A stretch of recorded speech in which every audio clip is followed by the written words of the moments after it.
Hey YouTube, Mochismo Eugene, another video from Exit Strategy. I had a few things that I was out the door to do, but they can wait. Title of this video is going to be the one reason the narcissist hates you above all. The number one reason the narcissist hates you. And I'm just going to be plain and simple with you. You know what that is? It's the peace. The peace within you. The peace within you as it pertains to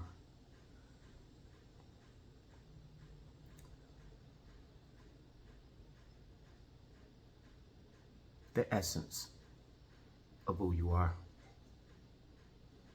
I talked before about, and a lot of content creators will tell you, when you go in a room, you can shift that energy, you can read that energy. Once you become awakened and attuned to this, it makes very good sense why people react the way they do to you when you walk in the room, why you're treated with disdain, you're treated with obstinance or opposition. You know, why you're getting terminated from jobs, why you're getting passed over for promotions. You know, all of this goes along with the smear. This is the smear, the nonverbal smear. This is the smear of saying, I can't stand your presence. You have to ask yourself, if you and I were made like that and built like that, just bear with me for a minute and let's imagine we have somebody, and I'm sure in times past we've all had some hostility towards someone, and the narcissist is not our best person, by the way, either. So, but we don't sit around and just we don't sit around and just fume about these people or an individual that we don't have a liking to. We just kind of move around. Now imagine yourself sitting there saying, I despise them, I hate them, all the other, just really insidious comments we can make inside our head. That is what the smear, the unspoken smear, sounds like in the head of a narcissist. This is the demon-possessed individual that wants to take you out. They want to destroy you on sight. You know, you got rappers talk about ops. I really do believe a lot of the behavior with our youth today are the recruiting of new generation narcissists. And the streets is creating narcissists. I can't really put that on the parents per se, because when your child goes outside of the door, outside of your supervision, the influences are strong. You can come from a very good family, decent family, like a lot of us did, and you end up being either destroyed, tormented by a narcissist in your youth, or for those who are viewing here that are narcissists, you were trained to become a narcissist. It's not your fault, but that's your responsibility to own your behavior. Don't know the antidote other than the blood of Christ. Now, back to what I'm talking about. The number one reason is your peace. Your peace is the peace that Christ said. He said, peace I leave you, not as the world gives you. He said, but my peace will surpass all understanding, all comprehension. You won't even be able to wrap your brain around the fact of how this peace overtakes you and calms you and soothes you and medicates you in a way that over-the-counter drugs couldn't do, would never be able to do. It's a peace that surpasses all understanding. On sight, if you never open your mouth, the narcissist knows just by looking at you. Their energy, they resonate. Their energy is so low. When you show up, your peace resonates high, and they're attracted to that. I said it before. They want what you have, and if they can't have it, which they can't, they're too prideful. They don't take advice. They wouldn't take your suggestion if you tried to tell them how you became so peaceful. they would look at you with disdain and they'll be like, oh, okay, and go off and hate you. They hate that you possess this, but at the same time, they want what you have. But because they can't attain it, they don't want you to have it. And so they are the manufacturers of chaos. They're not at peace. Misery loves company. And I'm saying this in a very practical, straightforward way. I know a lot of us have heard this before. This verbiage, we hear it a lot in our lifetime. But this is what I say a lot. I remember what I forgot. I'm always remembering the things that I forgot. And that's the beautiful thing about life. You can remember what you forgot. You can remember the things that you were taught. They come full circle. You can say, wow, no, that's introspecting. That's reminiscing on things that grounded you, that rooted you in truth, in authenticity and genuineness. But of course, the narcissist was created in a child, and they were created and formed over time. They mastered the art of deception because they were exposed to deception. They were actually trained and they were encouraged to do the things to get over on people. I'll tell you what this looks like. This is like a mother goes in the store, and I'll say mother, and there's probably some fathers that do it too, but this is a fact that all of you all may or may not be able to relate to. You've heard about these things where mother goes in the store and she's stealing and she's using the kids as a shield. She's actually putting some of the merchandise in the children's diaper bag, in the children's stroller, in the children's backpacks. And actually, some of them are so brazen, they will give the thing to the child, and the child will walk out with it. Thereby, they have an excuse to say, oh, I didn't even know she had that in her hand. This happens occasionally. I've walked out of the store without paying for stuff, but that's not what we're talking about. We're talking about a deliberate deception. The deliberate undermining people's common sense, people's intelligence, playing on people's intelligence. That's what the narcissist does. So the peace that you have is what they're after. That is the number one thing to remember. I'm not saying put everything else on the shelf, but if you can fundamentally keep that one thing in mind when you approach a narcissist, when they're gaslighting you, when they're word salad, when they're shifting the blame shifting, when they're projecting their behavior on you, they'll come around with that Hoover, which I've never gotten from the one I married. When you rip them a good, I almost said it, when you rip them a good a-hole, I'm living proof, man. 3 years. I don't think I'll ever get a Hoover.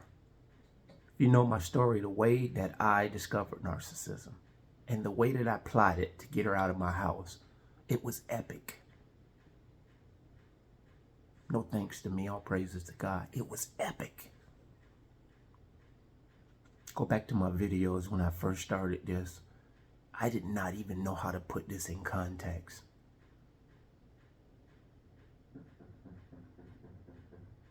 I don't believe I was a broken man. I was very disappointed and disoriented. Didn't know what to make out of this.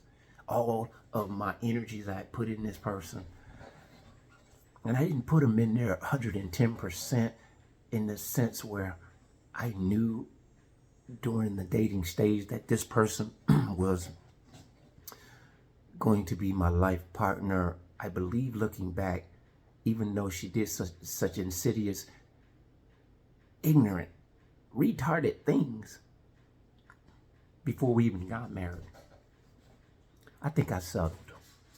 I very much settled. And in doing that, I think that was my God sent too, because in settling, as soon as things started not to make sense, I was on it.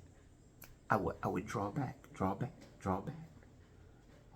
And in drawing back, I was able to get some kind of clarity for moments. I like spending a lot of time outside, so we were never up under each other a lot. So she was in her isolation, and I was in my everyday, today, just natural going about life. Of course, with her and her autistic son included. But a healthy relationship, you go out, you do your things. There's no concern about whether you're messing around. There's no concern whether he or she or you or her have to be concerned about that. You'll ask a question, you'll get a pretty direct answer. It won't be running around, in circles, being defensive. This is what the narcissist is after, your peace. And if your peace can't be disturbed, man, that narcissist has to take a L. I've ran into several since I've been awakened, and I do this a lot. I reflect back to them, the selfishness. I won't break down in context how I do it, but it's just kind of nonchalant, like, it is what it is. If it happens, it happens. I don't really, it's not a big deal to me. To that effect. And to me, I think they reveal themselves very quickly. I've already surmised that they're a narcissist, by the way. And if you surmise that this person is a narcissist, they're after your peace. And how you can disturb their chaos and throw them into a frenzy that they won't speak on. They'll cower and go into their little demonic cave. They'll go silent on you. Call them on what they're saying to you out the gate. If it doesn't make sense, don't give them a pass. Don't just put it on the shelf and say, throw a little bit of response out there and say, had the one particular narcissist asked me to come by her house and look at a deck. She needed it pressure cleaned and restained. Her whole spiel was, the guy I was involved with, he was, he was handy, but he never did get around to doing anything here. He just always used to put it off. I'm going to do it. And then he wouldn't let me hire anybody. This is the story. This is how they line you up. And then once you're on the hook and you're entertaining their BS, she does a walk around. She's like, yeah, and I need this, I need this. It all served to show me her little chalet, her little layout. All the while talking about, I did this, I did that. And so finally looking at it, spending half hour, 45 minutes walking around her house, it's kind of like, and not for nothing, bending over, everything up top just hanging all out, and these kind of things, in times past, that'd be something, would trigger me into that enmeshment with a woman. Because, physicalities are a big deal in the body, the sex appeal. But knowing that this was a narcissist, or possibly, I tuned it out. I saw it, but I didn't see it. And so I kind of nailed down the situation by saying, I can do this, I can do that, we'll do this, and gave her like a little bit of a point of reference of how I was going to attack this situation, as though she was authentically a customer and was going to, hire me to do the work. But I know they're time wasters. So just for the sake of conversation, I said, I'm going to give it a benefit of the doubt. I'm going to do this. I'm going to do this research. And so I said, I can do that. I can bring the pressure washer and start in the morning and just pressure wash it, give it a week, 3-4 days to dry, and then we'll figure out what color you want and go from there. She said, well, it depends on what you're going to charge me. I don't know if I got the money to do it right now. And then went from that and saying, well, I got to save some money, or it's going to probably be a little while. Not specifics, a little while. Could be 6 months or a year. So I never gave her a quote. Never gave her a price. But that was the remark out of her mouth after all of that time. So this is what it served to do. I stole your time. I got the attention from you. I interacted with a conversation. I pretended I needed some work done, all to tell you and to blow you off. Your peace, and it was supposed to, I guess, agitate me. And this is what I did. I reached back out to him and I say, hey, I called him up and I said, hey, when I was over there, and I say, I gave you, I came out and gave you my time to assess the project. And I say, house calls aren't free. I say, I got to charge you for my time. And I don't do that. I don't tell customers that. But I knew it was a no-no there. So I said this. She's like, I didn't tell you to come over here. And I was like, yeah. I was like, yeah, I got to charge you. And I was like, I'm just playing with you. I haven't heard from her since. That being said, enjoy your Tuesday. Bless.